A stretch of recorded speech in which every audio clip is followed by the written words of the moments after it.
হাওরে চোখের সামনে পানির নিচে তলিয়ে গেছে হেক্টরের পর হেক্টর জমি। কৃষকদের চোখের সামনে সোনালী ফসল পানির নিচে পচে যাচ্ছে, কাটা ধানও শুকানো যাচ্ছে না। প্রকৃতির রৌদ্র রূপের কাছে অসহায় কৃষক।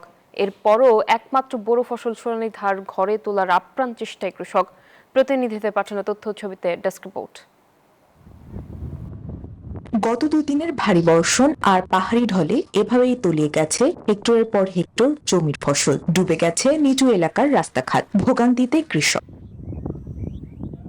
রিমা আক্তার কিশোরগঞ্জের মিঠামইন উপজেলার ঢাকি ইউনিয়নের শান্তিপুরের বাসিন্দা। হাওরে ফলিয়েছেন স্বপ্নের ফসল। উজান থেকে নেমে আসা পাহাড়ি ঢল ও টানা বৃষ্টিতে ডুবে গেছে মাথার ঘাম পায়ে ফেলে ফলানো ফসল। এই প্রতিকূলতার মাঝে স্বামী নজরুল ইসলাম বুক সমান পানি থেকে ধান কাটছেন বেঁচে থাকার শেষ সম্বলটুকু ঘরে তুলতে।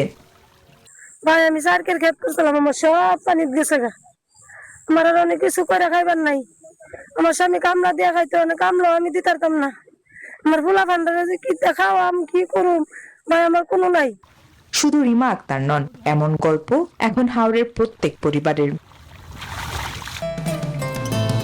বসুন্ধরা টিস্যু, অশুদ্ধতার বিরুদ্ধে এক বিন্দুও ছাড় নয়। টানা বৃষ্টিপাত ও পাহাড়ি ঢলে তলিয়েছে মৌলভীবাজারের অধিকাংশ স্থান।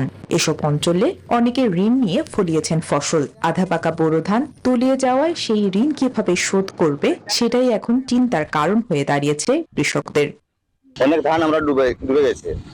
ডুবার কারণে আমরা ওই কাঁচা ধান যা আছে তাই উড়েতে আছি, তারপরে আমরা অনেক লস। পানি নিচে বইয়া রয়েছে, কতটুকু উপরে আছে, খুব কষ্টই আমরা বুক করতে আছি কাটার সময়। আমাদের নাই খালামানি দরিয়াকে জুমনা দরিয়া পাই আমরা অবস্থা নাই। হবিগঞ্জেও নদ নদীর পানি ক্রমেই বেড়ে চলেছে। টানা বর্ষণে হবিগঞ্জের 4 উপজেলায় অন্তত 5,000 একর জমির বোরো ধান তলিয়ে গেছে। ডুবে যাওয়া জমি থেকে ধান উদ্ধারে আপ্রাণ চেষ্টা চালিয়ে যাচ্ছে কৃষক। একই অবস্থা ব্রাহ্মণবাড়িয়াতেও। কৃষকদের ক্ষতি কমাতে মাঠ পর্যায়ে কাজ চলছে এবং দ্রুত ধান কাটার জন্য প্রয়োজনীয় সহায়তা দেয়া হচ্ছে বলে জানান এ কর্মকর্তা। কৃষকদেরকে পরামর্শ দিচ্ছেন যাতে কম্বাইন হারভেস্টার যেখানে কাটতে পারছে না সেইগুলোতে যেন লোক নিয়ে কাটতে পারে, এবং তারা জানিয়েছে যে বৃষ্টি যদি আজ কালকের মধ্যে থেমে যায় তাহলে ধান কাটা আশা করা যায় কোনো সমস্যা হবে না। কৃষকের কষ্টের বড় ফসল রক্ষায় সরকার দ্রুত এগিয়ে আসবেন, এমনটাই আশা সবার। Desk report, news 24।